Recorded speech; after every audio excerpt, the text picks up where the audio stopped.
her, get her attention to get my thumb back.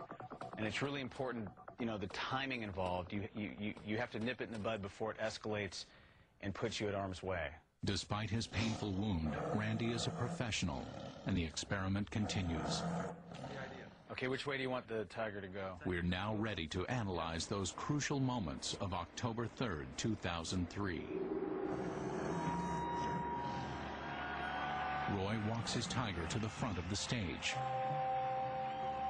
He introduces Montecore to the audience. Montecore then appears to step toward an audience member. According to witnesses, a woman with big hair, and Roy comes around to block the tiger. This is where the attack begins, and the eyewitness accounts diverge. Paul D'Antonio was front and center. This is what he claims he saw. Tiger then just locks onto Roy's right arm. I remember I got a little nervous just because it didn't look right. Trapped in a half crouch, Roy begins to hit the cat on the nose with the mic.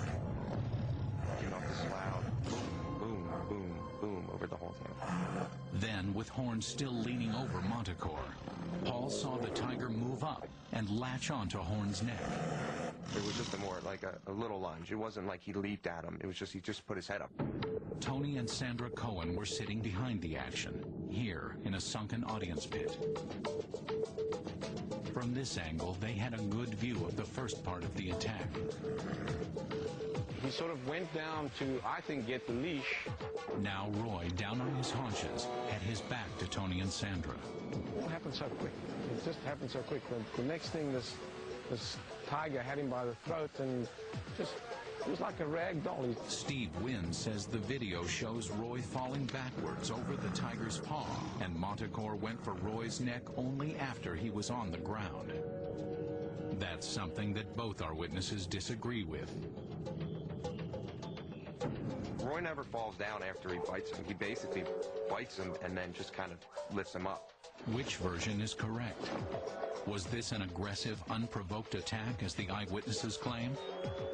Or was the tiger just responding to a misstep by Roy? The truth, perhaps, is some combination of all the accounts. His arm's in the tiger's mouth. He uses the mic to help defend himself.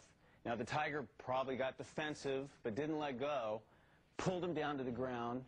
I could see the cat going up and grabbing the neck. You know, if it just came over and grabbed him this way, it would have grabbed the left side of his neck. Roy may have appeared to trip when, in fact, the tiger could have been pulling Roy down to bring his neck within easy reach. But one thing is for sure.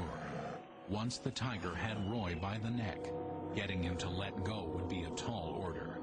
Yeah, I think the cat became more possessive when he got him, when he was on top of him and got him by the throat and had him for a second. With a man dangling from his mouth like a rag doll, Montecore leaves the stage. There, the chaos begins. A blast of cold CO2 causes the tiger to release his grip. Roy is free, but his fight for life now begins in earnest. By the time paramedics arrive 6 minutes later, Roy Horn has lost a massive amount of blood. We've investigated the deadly dance of Roy Horn and Montecore.